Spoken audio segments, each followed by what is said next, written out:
Entender os conceitos de lutas, artes marciais e esportes de combate, a princípio pode ser um pouco confuso para um leigo. Muitos não são capazes de entender que tudo tem um início e, dependendo da modalidade, se insiste em afundar ainda mais os processos de ensino e aprendizagem. No Brasil, só se pensa o momento. Tem que dar o resultado competitivo, senão não presta. No meio dos esportes de combate em geral, isso é absurdamente difundido. Temos que pensar que o nosso momento é delicado, pois a ignorância acerca do conhecimento é enorme. As pessoas veem, mas não enxergam. Leem, mas não entendem. Imagine agora isso no meio das artes marciais e dos esportes de combate, que trabalham com o corpo e que exige, fisicamente, em alguns momentos, mais do que o indivíduo comum poderia aguentar.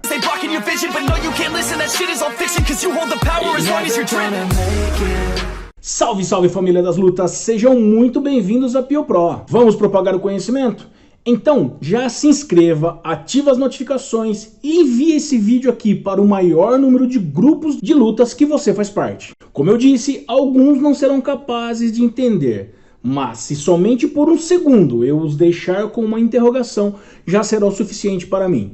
Eu, particularmente, gosto de usar a conceituação para as lutas da seguinte forma. As lutas têm um cunho educacional e o termo lutas, para mim, é uma caracterização, uma organização pedagógica distintiva e refere-se ao ensino e aprendizagem de conjuntos biomecânicos. Mas que conjuntos são estes?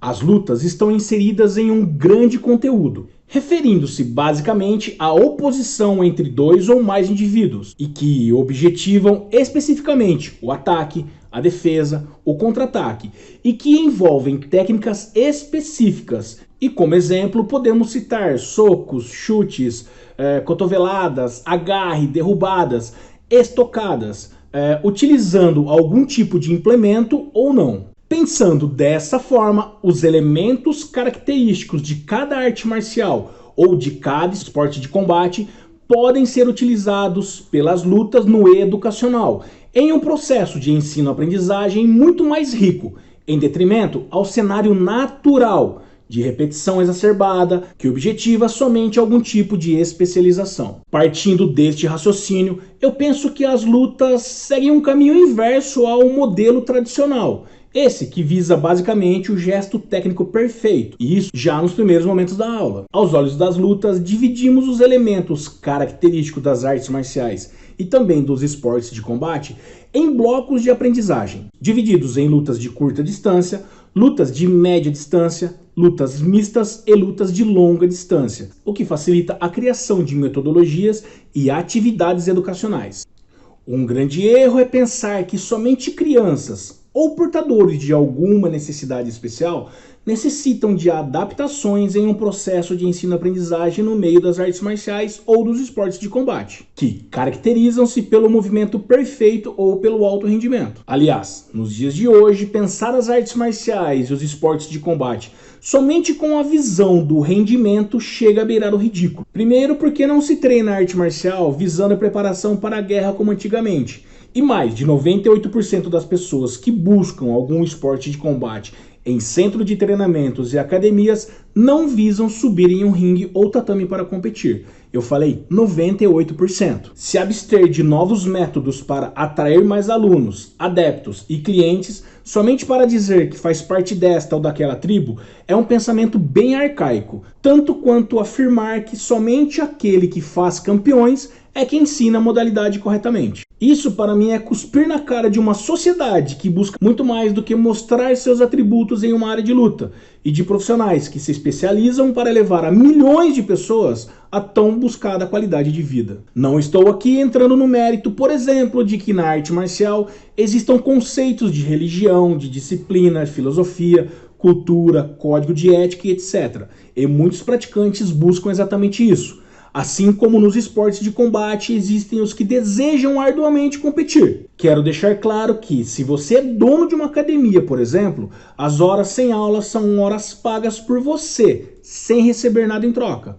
Tatame vago é menos faturamento no final do mês. E especializar-se, por exemplo, e ter as ferramentas ao seu dispor para oferecer um serviço para um outro público que não é o seu foco principal, pode ser um caminho a seguir para equilibrar a balança. Importante deixar claro que o conceito lutas está inserido no conteúdo da educação física, assim como os esportes, jogos, ginástica, danças e etc. Mas como o conceito lutas é apresentado na educação física? Esse conceito é apresentado em duas vertentes. A primeira é a educação física escolar, onde o professor licenciado deve apresentar o conteúdo em formato de jogos de lutas, jogos de oposição, utilizando-se de materiais de apoio, enriquecendo assim o seu repertório, o que, devido às atividades, pode enriquecer o repertório motor da criança e do adolescente.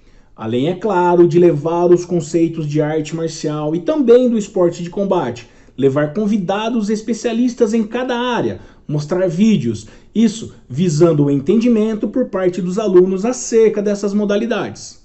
A luta está inserida na educação física escolar, pois faz parte da cultura corporal do movimento. A segunda é fora da escola, que é o professor bacharel em educação física, que desenvolve o seu trabalho como personal trainer, por exemplo, que tem um atleta de competição e precisa ter um certo conhecimento motor específico para assim planejar treinamentos para a melhora da performance. Aqui é o ponto onde se tem mais objeções por parte de profissionais das artes marciais e dos esportes de combate. O personal fighter. O serviço de personal fighter só pode ser oferecido por 3 tipos de profissionais. O profissional de artes marciais ou esportes de combate, que é especialista na modalidade em questão. Ou seja, se ele é um professor de jiu-jitsu, ele só deve oferecer este tipo de serviço, o jiu-jitsu. Se é de boxe, a mesma coisa. E assim por diante, com qualquer outra modalidade, seja arte marcial ou esporte de combate. Ele não deve entrar no mérito de outra capacidade. Já outra vertente é o professor bacharel em educação física, ou o professor licenciado em educação física, que também detém a profissão de professor de arte marcial ou esporte de combate, que é especialista no assunto, mas também deve se ater a ministrar o serviço em sua modalidade mãe, ou seja, dar um personal fighter de Muay Thai se este for um professor de Muay Thai, dar um personal de kickboxing se este for um professor de kickboxing. E isso se mantém para outras modalidades esportivas de combate e para outras artes marciais.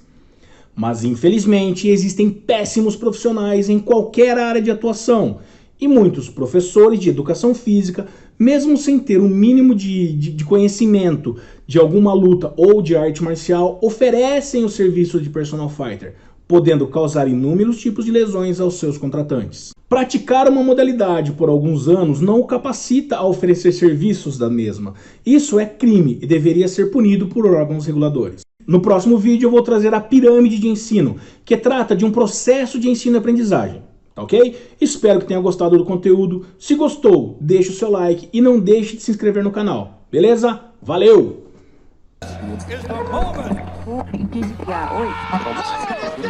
Uno lo toca. Esos son luvas.